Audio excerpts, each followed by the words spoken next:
tarde, meninos. Boa tarde. Estamos de volta para corrigirmos as nossas atividades do PET volume 2. Iniciamos essa semana as nossas atividades no volume 2 do PET e nós estamos então na primeira semana dessas atividades. E são muitas, né? Vocês já devem ter percebido ao longo da semana realizando as tarefas que são realmente muitas atividades desse PET 2. Mas, no entanto, são atividades totalmente plausíveis de serem feitas e tranquilas.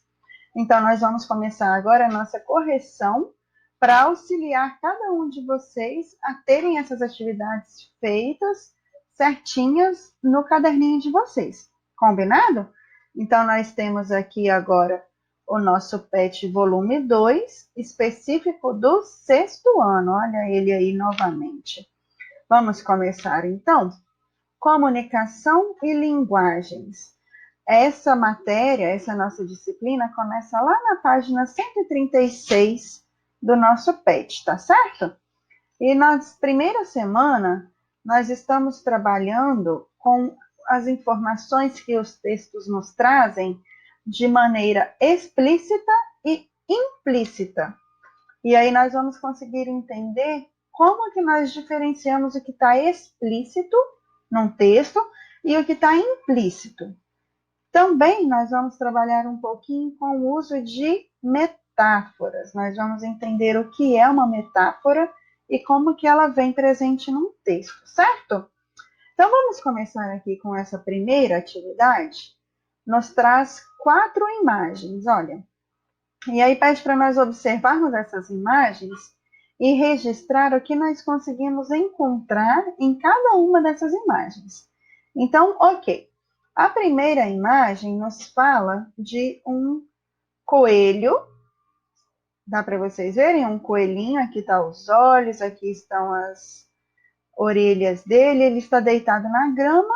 Mas se nós olharmos essa imagem de lado, parece também um pato nadando de costas. Olha que interessante, o bico do pato, a cabecinha com o olhinho e aqui a barriguinha dele, olha.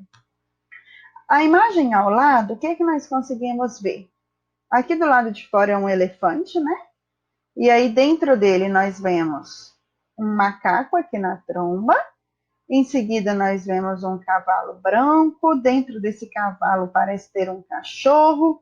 Dentro desse cachorro tem um gatinho. Dentro do gatinho tem um ratinho. Numa única imagem, todas essas imagens agrupadas. Na parte de baixo, o que nós conseguimos ver? Olha, bom, nós conseguimos ver uma moça e uma velha. Vamos entender como que é isso. A moça está olhando aqui para o horizonte, olha, aqui para a parte azul. A Helena está aqui, gente. Vamos dar um oi para a Helena. Oi, Helena. Tudo bem? Diz oi para os alunos. Oi. E aí, a moça está olhando aqui para o lado. A gente só consegue ver a parte do maxilar e a orelha da moça, olhando como que para o lado oposto da imagem. E uma velha, se vocês observarem, ó, a cabeça da velha tampada com um manto branco, a franja dela aqui, nariz, boca, queixo. Deu para compreender as duas? Ao lado, o que é que nós vemos? Um bando de pássaros que acaba formando o rosto de uma moça também. Olha que interessante. São imagens que nos diz muito, né? E a pergunta 2 fala o seguinte: um texto pode transmitir mais de uma imagem, seja ele composto por linguagem verbal, não verbal ou por ambas. A linguagem verbal é aquela expressa por meio de palavras escritas ou faladas, ou seja, a linguagem verbalizada. É isso que nós estamos utilizando aqui agora, a linguagem falada. Enquanto que a linguagem não verbal se utiliza de signos visuais para ser efetivadas. Por exemplo, as imagens nas placas, as cores na sinalização de trânsito. Então, quando a gente está na rua, está no trânsito, e aí nós vemos lá um semáforo com a cor vermelha, não está escrito nada, mas automaticamente o que é que o motorista faz? Ele para, né? Isso é um tipo de linguagem, a linguagem não verbal. Ela não precisou falar nada, mas nós conseguimos entender a mensagem que está sendo dita. Quando a gente entra em algum lugar e tem-se uma plaquinha com um cigarro desenhado saindo fumaça e um símbolo cortado em cima do cigarro, o que é que você entende? Precisou falar alguma coisa para você saber que naquele lugar é proibido fumar? Então, essa é a linguagem não verbal. E ela que foi utilizada nessas gravuras aqui, olha. É a perguntinha número 1. Qual linguagem foi utilizada nas figuras apresentadas na atividade anterior? Foi usada a linguagem não verbal, que é composta de signos visuais. Nesse caso em específico, imagens. Certo, meninos? Vamos para a próxima questão, que está baseada em uma tirinha da Mafalda. A Mafalda diz assim, olha, leia a tirinha aqui. É incrível a importância do dedo indicador. Um patrão faz assim com o indicador e 3.000 operários vão para a rua. Ah, esse deve ser o tal indicador de desemprego que tanto se fala. A pergunta é, qual linguagem foi utilizada na tirinha? Bom, foram utilizadas as linguagens verbal, porque a Mafalda está falando, né? Isso veio para a gente em forma de palavras escritas.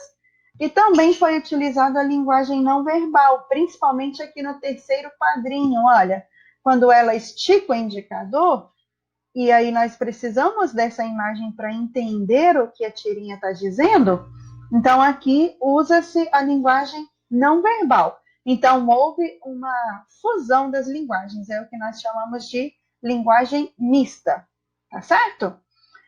Número 4. Consulte no dicionário o conceito da palavra ambiguidade e aí copie no caderno como fonte de consulta. Eu usei o dicionário online que se chama dicio.com. Esse dicionário define ambiguidade como qualidade daquilo que possui ou pode possuir diferentes sentidos, do que é incerto ou indefinido, natureza do que é ambíguo. Olha só, duplicidade de sentidos, características de alguns termos, expressões, sentenças que expressam mais de uma acepção ou entendimento possível. Resumindo, meninos, ambiguidade é quando você pode entender duas coisas diferentes através de uma única coisa dita. Ok? Vamos ver isso nessa próxima atividade. Olha. Essa imagem diz: se a balança trincar, comemore. Seu peso vezes 2, desconto em reais. Então, as perguntinhas. Ah, tá. E aí nós vemos uma pessoa aqui com um peso um pouco avantajado e uma balança embaixo do braço, certo? Aí aqui pergunta pra gente assim, ó. Qual é o tema da propaganda? Se a balança trincar, comemore. Esse é o tema da propaganda. É o que está escrito aqui em letras destacadas, né? A pergunta 2 é: que tipo de serviço é oferecido nela? Qual serviço que se oferece nessa propaganda, meninos? Um serviço de academia, correto? Pergunta 3. Qual é o nome da empresa prestadora do serviço anunciado? A empresa que fez essa propaganda se chama Biorritmo Academia. Como é que nós sabemos? Aqui nesse cantinho aqui, ó, no final da propaganda, está escrito Biorritmo. A pergunta 4. A imagem utilizada é comum em propagandas de academias? Bom, não é comum. Por quê?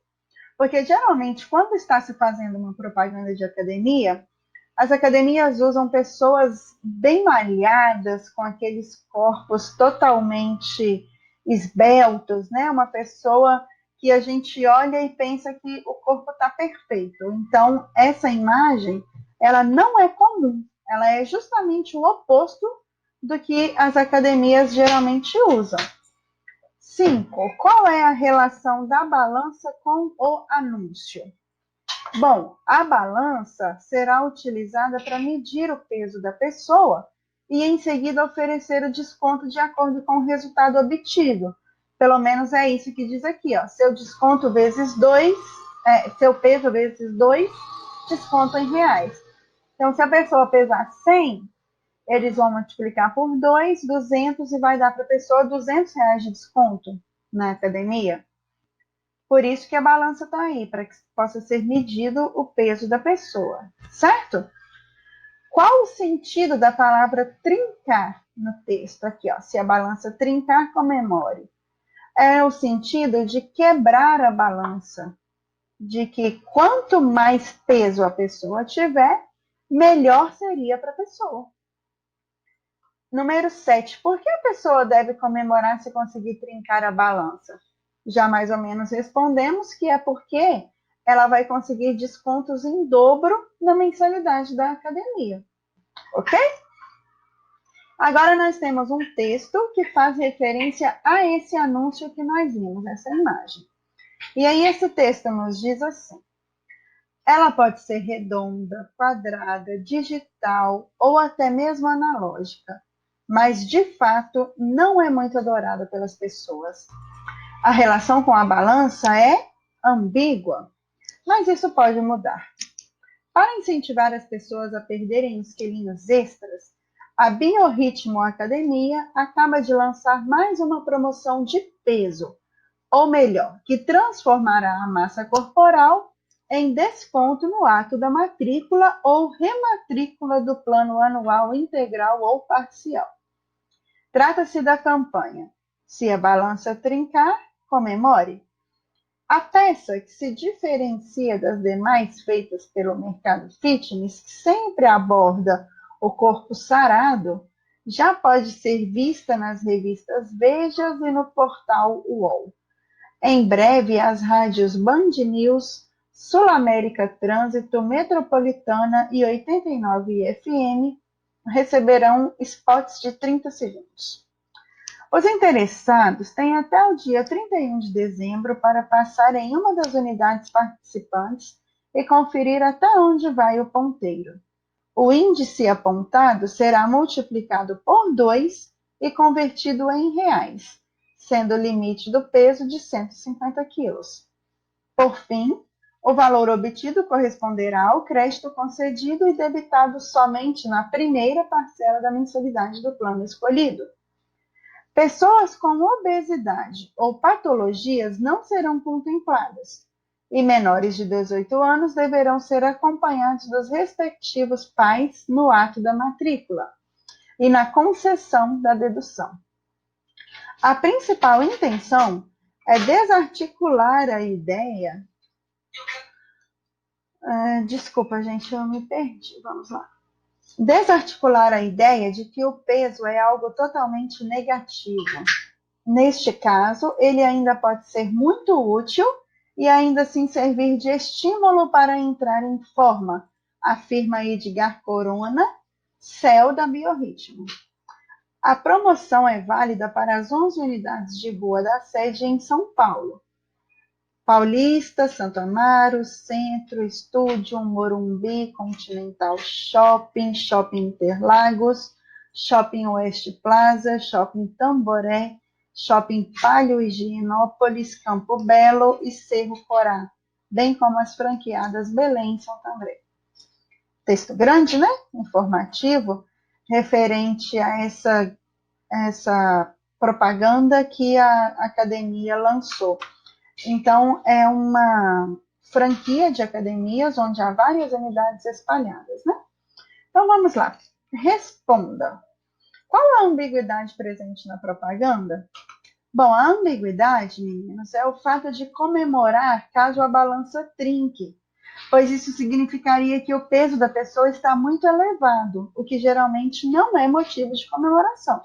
Você já viu algum obeso em algum lugar sair comemorando e gritando que quebrou a balança?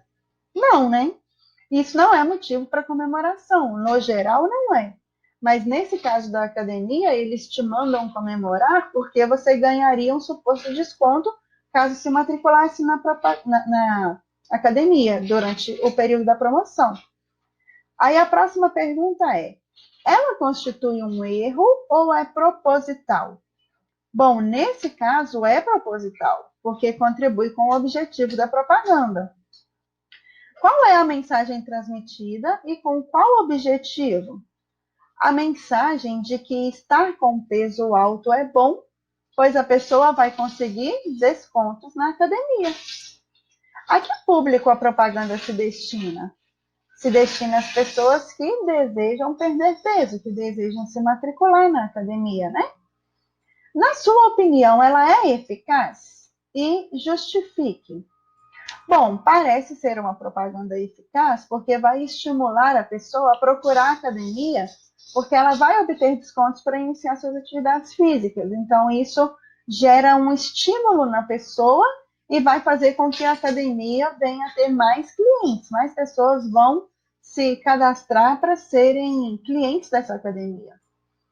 Agora, a próxima questão pede para nós observarmos duas imagens, achar a ambiguidade nessas imagens e então tentar eliminá-la. A primeira é esse outdoor de rua que está escrito assim, olha, como arrumar uma coroa, assistência funeral. Acho que ninguém gostaria dessa coroa, não nesse sentido, né? Aí está a ambiguidade na frase como arrumar uma coroa, porque na verdade se trata de uma coroa de flores em um funeral. Na verdade, não é uma joia coroa que se usa aí em casos reais, né? É então uma coroa de flores, um arranjo de quando a pessoa está sendo velada, que geralmente é colocado ao lado do caixão ali no momento do velório. Como eliminar essa ambiguidade? O que poderia ser escrito, então, nessa propaganda aí, para que não fosse dado esse sentido duplo, ambíguo para propaganda? Bom, várias coisas poderiam ser escritas. Eu trouxe uma como exemplo, como sugestão, que é assim: como ter um funeral digno. Seria uma opção para tirar a ambiguidade dessa frase, né, dessa propaganda. A próxima imagem é o dicionário Aurélio, e aí a propaganda dele foi feita com a frase bom para burro. Um pouco forte a frase, né? Onde está a ambiguidade? Bom, o dicionário não é bom para burro. Ele se trata de um dicionário que pode tornar as pessoas mais inteligentes, correto? Tanto que toda vez que nós não sabemos o significado de uma palavra, o que nós deveríamos fazer? Abrir o dicionário, certo? Então, como eliminar essa ambiguidade aí? A frase, então, poderia ser substituída por isso aqui, ó. Fique mais inteligente. É uma das sugestões, né? Algo que eu pensei aqui, mas que com certeza pode ser usado várias outras formas de eliminar essa ambiguidade. Agora, o PET nos pede para que, em seu caderno, identifique, explique e corrija as ambiguidades presentes nessas frases aqui agora. Ó. São 4 frases que nós vamos ter que entender onde está a ambiguidade, o sentido duplo presente nela, e aí nós temos que corrigir, ou seja, mudar a frase para que não dê esse duplo sentido. Vamos tentar? Frase 1. Além do dentista, eu uso e recomendo. Isso era uma propaganda da Colinos. Eu vou dar um pouco de zoom, porque o espaço era pouco para escrever, para ficar mais fácil de vocês entenderem. Ó. Como identificar aqui essa ambiguidade? Bom, ela está na palavra além, passando a impressão de que a pessoa usa e recomenda o dentista, não a pasta Colinos. Essa Colinos, meninas, vocês nem devem saber do que estou falando, porque é uma pasta de dente, um creme dental, que existia há uns anos atrás, e ela foi substituída por outra marca que está no mercado atualmente. Então, isso daqui era uma pasta de dente, tá bom? Então, como eliminar essa ambiguidade? Bom, aqui está a sugestão que eu pensei, olha. Assim como o dentista, eu uso e recomendo. Aí dá para entender que a pessoa está falando que é a pasta de dente, correto? Número 2. O comerciante disse ao cliente que seu preço estava incorreto. Estranho, né? O preço era do comerciante ou do cliente? Então, a sugestão para eliminar essa ambiguidade poderia ficar assim a frase, olha.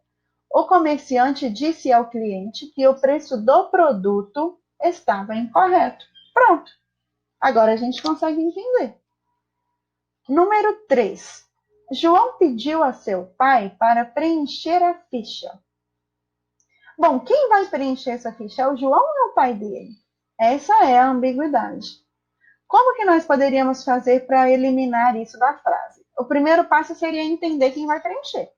Então, eu deixei aqui duas sugestões, dependendo de quem fosse preencher a ficha. A primeira seria: João pediu a seu pai permissão para preencher a ficha. Aí, então, quem ia preencher era o próprio João. Agora, se fosse o pai dele, João pediu a seu pai que preenchesse a ficha. Aí não tem ambiguidade, dá para entender, né? 4.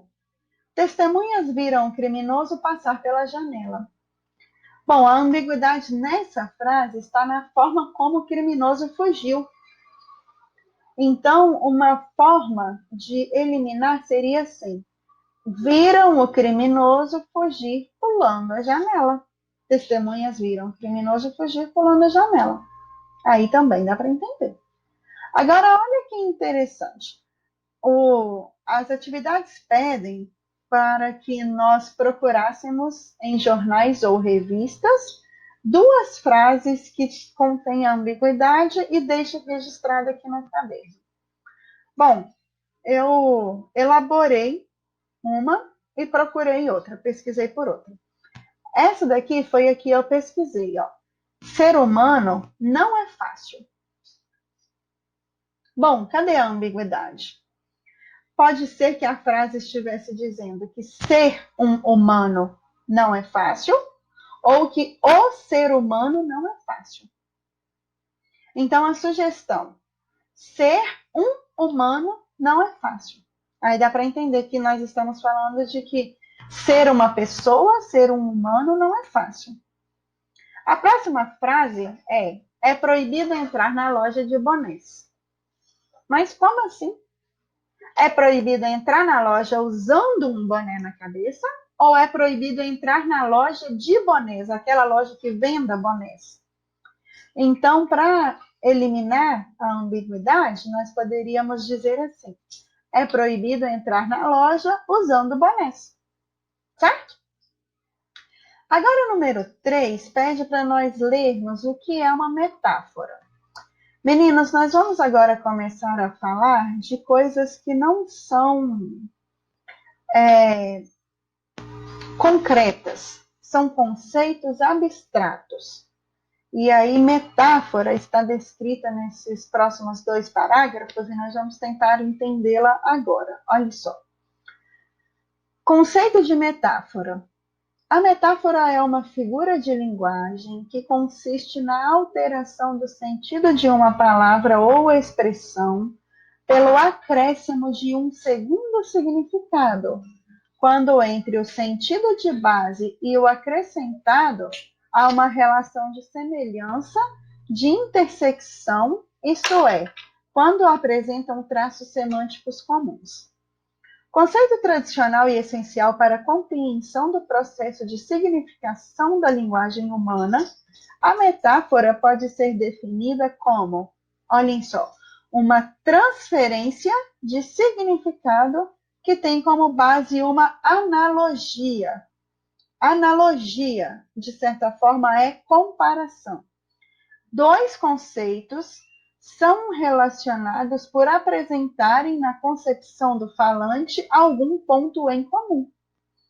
A partir daí, amplia-se o campo de abrangência do vocábulo, instaurando-se a polissemia, essencial para que se realize qualquer processo de mudança que exige variação e continuidade.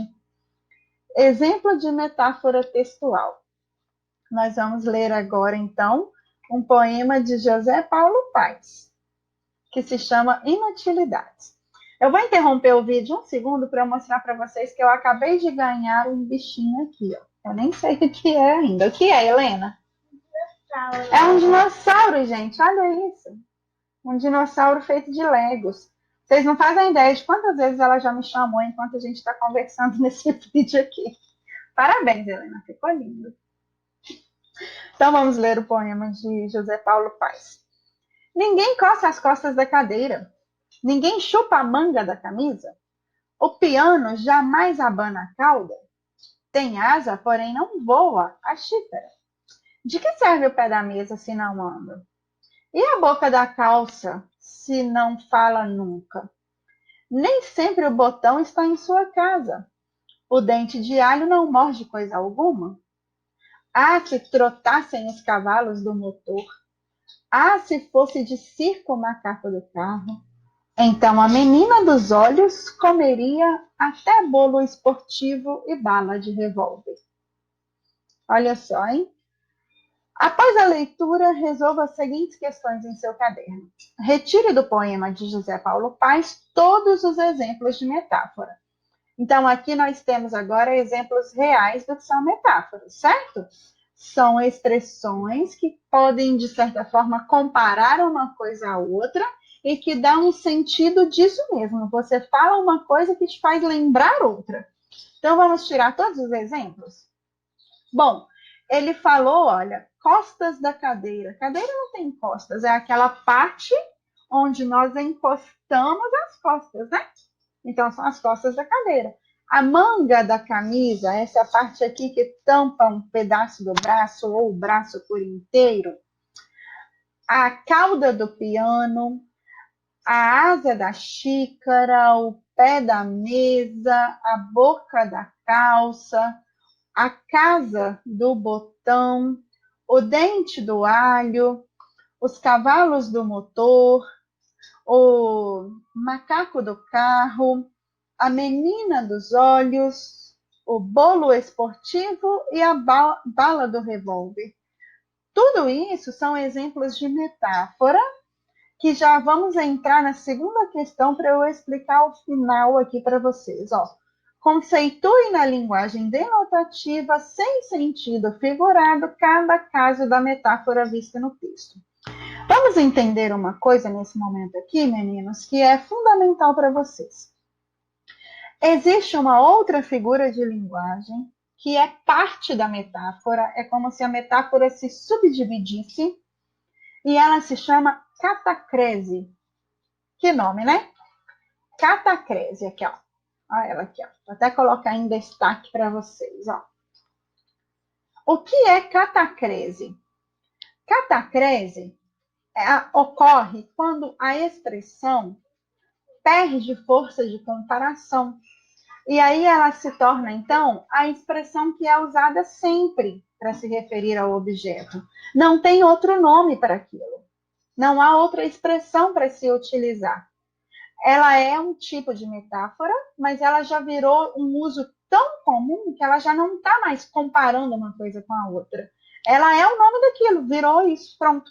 Olha aqui o exemplo bem fácil de vocês entenderem, ó. A casa do botão. Tem outro nome? Existe, mas é tão raro de se falar, que a casa do botão virou o nome próprio disso. Aquele furinho que você encaixa o botão dentro dele. Boca da calça. Se você conhece outro nome, conta aí pra gente, porque eu não conheço. É boca da calça mesmo, né? Então, vamos lá ver mais alguns exemplos. Aqui o Pet só deixou para vocês aprofundarem o conhecimento, tá bom? Fala de vários exemplos de metáfora, ó. Gabriel é um gato. quer dizer que ele é o quê? Nem precisa falar, né? As menininhas de plantão aí sabem. Fernando é um anjo, no sentido de que ele é tão bondoso quanto um anjo. Ludmila é uma fera em matemática, no sentido de que ela é muito boa, ela é esperta na matéria.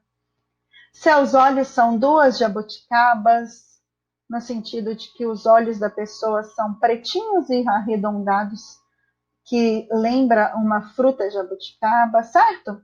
Então, aqui é só para vocês terem exemplos, não tem que fazer nada nessa parte, tá bom? Agora vamos ler essa tirinha aqui para entendermos a metáfora que tem nela. Olha, é um casal de ratinhos que estão conversando aqui, e aí a ratinha fala assim, fala uma coisa romântica. Aí o rato fala assim, meu amor é uma caravana de rosas vagando num deserto inefável de paixão. Aí a ratinha, né, toda, uau! Agora traduz. Aí o ratinho, aí você já tá querendo demais, né? Aí já complicou pro lado dele, né? Então, cadê a metáfora nessa tirinha? Bom, a metáfora está aqui, ó, no segundo quadrinho, quando o ratinho se declara, por assim dizer. Ele compara o amor dele a uma caravana de rosas vagando num deserto inefável de paixão. Aí está a comparação, ou a metáfora. Ele fala do amor dele como sendo essa caravana de rosas que estão no deserto. Certo? Tirinha 2. Vamos achar a metáfora nela. Ó. O que foi isso, homem? Aí o homem, foi um candidato ficha suja que me abraçou.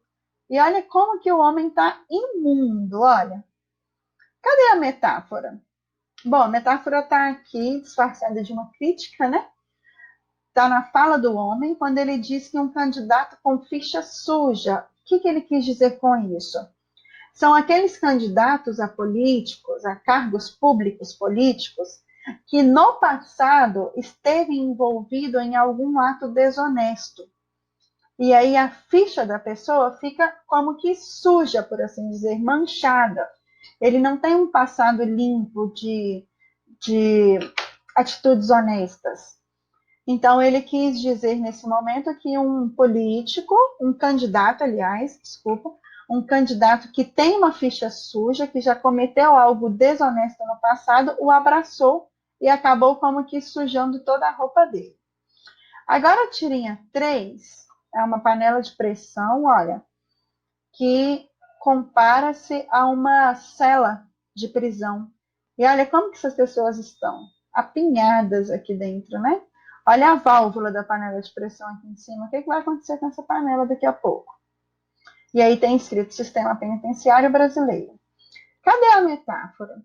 Bom, a metáfora consiste na comparação dos presídios com uma panela de pressão, que está prestes a estourar por estar lotada de presidiários. Ela sofre, então, uma superlotação. Assim como na cozinha, se você encher uma panela de pressão até o topo dela e pôr para cozinhar, ela vai estourar, assim está os presídios no Brasil, de acordo com essa tirinha. Foi publicada no Jornal de Brasília. Assim, e aqui cabe uma palavra, meninos, que isso não é uma tirinha, tá? Isso é uma charge. Inclusive aqui, ó, onde tem a fonte dela, ó, tá escrito charge. Por quê? Tirinha é quando há um diálogo. Isso aqui também é uma charge. Tirinha é quando há um diálogo dividido em vários quadrinhos, ó, em várias cenas, tá vendo? Então, aqui é tido como uma charge, porque é um ambiente só, aconteceu num único momento. E a de baixo aqui também é uma charge que foi desenhada com a intuição de falar do problema aí dos sistemas penitenciários do Brasil, ok? Agora aqui nós temos alguns exemplos de metáforas que se usam no cotidiano e às vezes são até mesmo tidos como gírias. Por exemplo, quando você fala viajar na maionese, vocês sabem o que significa? Significa que a pessoa está falando alguma coisa nada a ver, que não tem sentido nenhum, ela está viajando na maionese. Manteiga derretida é quando alguém chora muito fácil. Falar abobrinha, que é falar coisas sem importância. Encher linguiça, que significa tomar tempo delongando alguma coisa que dava para ser rápida e sucinta. Mamão com açúcar é algo que é muito fácil de se fazer e a lista segue, tá bom? Aqui você não precisa fazer nada, é somente para nível de conhecimento essas expressões aqui. Em seu caderno, escreva um texto sobre um assunto de sua escolha que contenha um diálogo e metáforas. Consulte os exemplos acima. Essa atividade eu não fiz, meninas, porque conforme nós ficamos acordados no PET anterior, os textos vão ficar a cargo de vocês produzirem, né? Então, vocês vão escolher um desses exemplos aqui e vai fazer um texto em que tenha um diálogo. Ó, é isso que a atividade pede, que contenha um diálogo, ou seja, terá pelo menos 2 pessoas conversando, e você vai citar uma dessas expressões, uma dessas metáforas, combinado? Agora nós temos aqui 4 poeminhas, um de Sidônio Moralha, chamado Dia de Festa, um de Vinícius de Moraes, que se chama O Pinguim, os outros 2 de Cecília Meirelles, que se chama Roda na Rua e Moda da Menina Trombuda. Esses 4 poeminhas aqui são de autores brasileiros e todos eles foram feitos já tem há algum tempo e nós vamos entender agora esses poemas, tá certo? Então, a pergunta A diz: com qual dos poemas você mais se identifica e por quê? Se você se lembra de alguma história ou de alguma pessoa com esses poemas. Bom, eu vou pedir para que vocês leiam cada poema na íntegra, viu? E aí vocês vão responder essa questão de acordo com o que o poema significa para você. É uma pergunta pessoal e para mim o que mais significa é esse aqui, ó, de Vinícius de Moraes, um autor que eu gosto muito. Esse é O Pinguim, ó. E aí, esse poema, eu tenho uma historinha com ele, que é há um tempo atrás, eu trabalhava com a educação infantil e eu fiz uma apresentação na escola que eu trabalhava com os aluninhos de 4 aninhos de idade e eles apresentaram essa musiquinha. Eles eram pinguins e estavam todos vestidinhos de pinguim e dançavam essa musiquinha. Então, eu tenho um afeto por esse poema em especial. Aí, a pergunta B é: você conhece os poetas? Você conhece? No meu caso, eu conheço os poetas. Esse daqui, ó, o Sidônio Moralha, é um que eu conhecia pouco, mas quando eu vi esse poema, eu fui ler sobre ele, então posso considerar que sim, eu conheço os 3 poetas. Agora, 2, né? Nós vamos entrar agora numa análise pormenorizada de cada poema. Então, começando aqui o poema Dia de Festa. Vamos lá? Peguem aí o poema Dia de Festa e nós vamos entender o que é esse poema. Só um minutinho, meninos. O poema apresenta rimas. Se apresenta, quais são essas rimas? Bom, o poema apresenta, sim, várias rimas. Os exemplos estão todos citados aqui, ó. Havia, alegria, poesia, sabia, assobia, lá, sabiá. Rimas são palavras que terminam com a mesma sonoridade, o mesmo conjunto de letras, ok? As rimas estão em todos os versos do poema. Aqui pergunta onde elas estão, em todos. Há repetições nesse poema? Se sim, quais são elas? Tem repetições também dessas palavras aqui, ó. Havia, sabiá, lá, assobia, tudo e chamasse. Nesse poema dele, Dia de Festa, aqui, olha, a palavrinha chamasse, chamasse novamente, dá para vocês verem? A palavrinha assobia, assobia aqui de novo, sabiá, sabiá, tá vendo? Então, assim, a repetição de palavras, certo? Agora, a número 3. Aqui traz para gente alguns conceitos, o dicionário, sobre o que é rima, que eu já expliquei para vocês. E como que, no caso desse poema, podemos destacar a repetição nos versos, que se chamasse alegria, que se chamasse poesia, que é chamada de anáfora. A anáfora é uma expressão que ela é muito usada em textos literários e ela é basicamente a repetição, ela consiste na repetição de um mesmo termo no início de várias frases, tá bom? Então, aqui tem uma outra explicação sobre inversão. A inversão é quando você pega a mesma coisa e diz de um modo virado, invertido. Ele faz isso aqui no poema, quando ele diz assim, ouça como ele assobia, assobia o sabiá. Então, ele inverte os termos, certo? Continuando aqui, exemplos de inversão. Todos os dias, Mariana acorda bem cedo e vai à escola. Olha, como que poderia inverter? Mariana, todos os dias, acorda bem cedo e vai à escola. Acorda Mariana bem cedo e todos os dias vai à escola. 3 frases que, no fim das contas, é a mesma frase, as mesmas informações viradas, invertidas, né? Aí aqui explica pra gente também o que é trocadilho, que é uma figura de estilo que constitui um jogo verbal para tornar animado ou para avivar um determinado momento da escrita. Alguns autores consideram que o trocadilho é uma forma de espírito pouco nobre. No entanto, outros discordam dessa opinião e utilizam essa forma de gracejar com as palavras com o intuito de enfeitar um texto ou poema animando passagens. E aí aqui pergunta então, de acordo com aquele poeminha lá, Dia de Festa, do Sidônio, os recursos que ele utilizou e pede para nós preenchermos o quadrinho com exemplos do poema dele. Rima, repetição, inversão e trocadilho. Estão aqui todas elas, viu, meninos? As rimas, por exemplo. Qual palavra que termina com a mesma sonoridade naquele poema?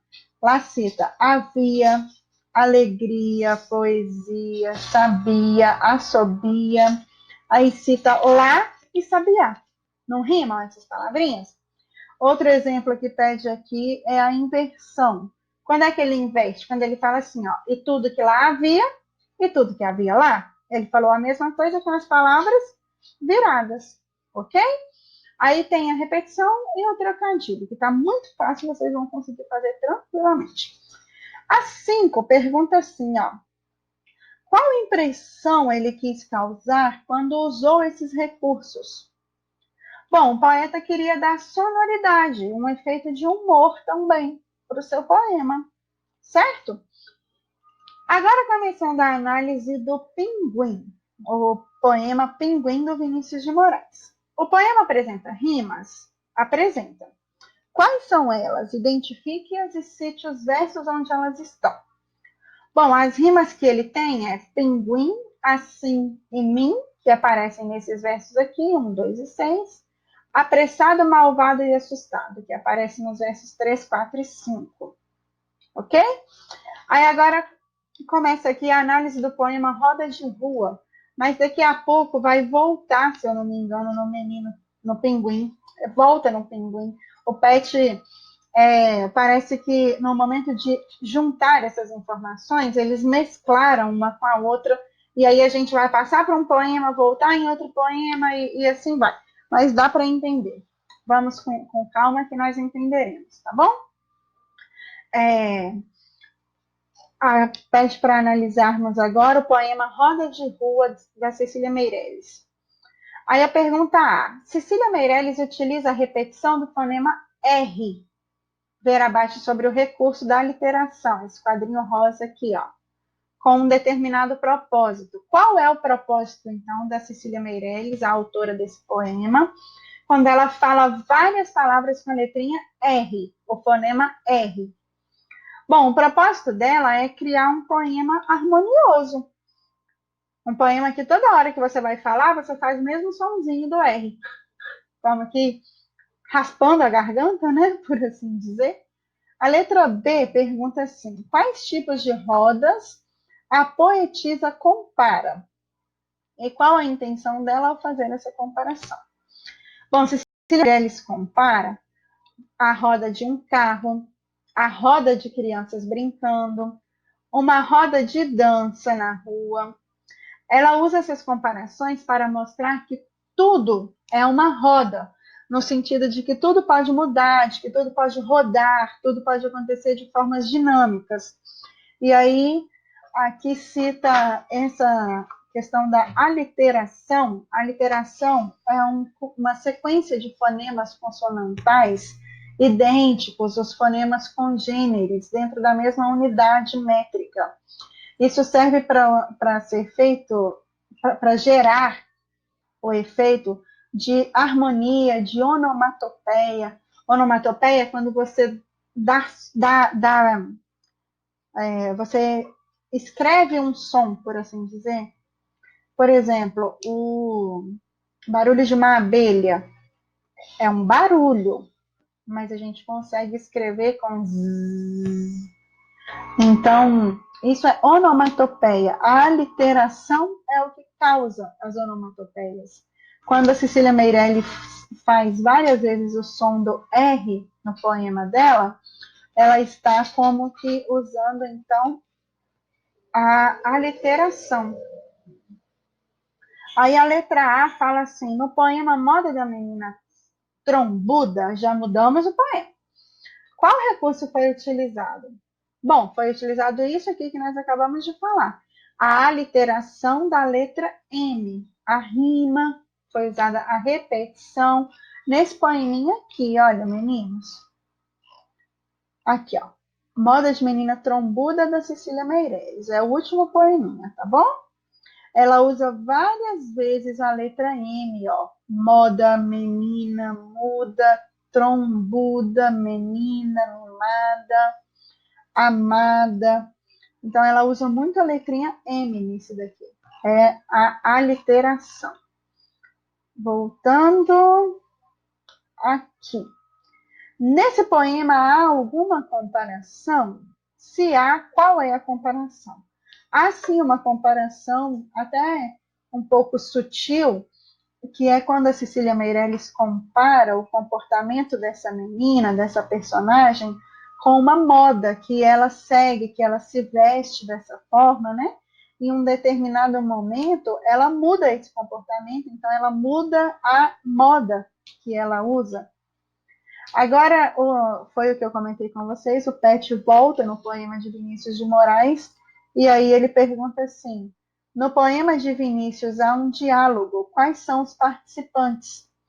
Bom, haveria um diálogo se o pinguim estivesse disposto a conversar, mas ele não estava, né?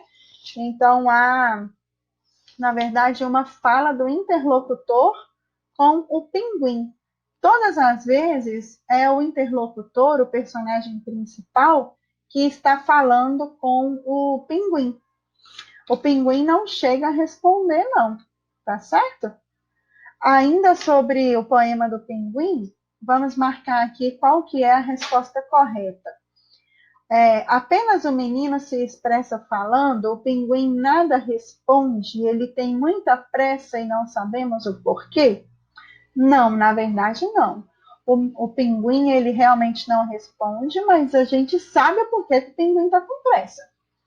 O menino e o pinguim conversam animadamente, ambos se divertem brincando no gelo? Não, não é isso que acontece, né? O pinguim está com pressa e ele quer sair logo.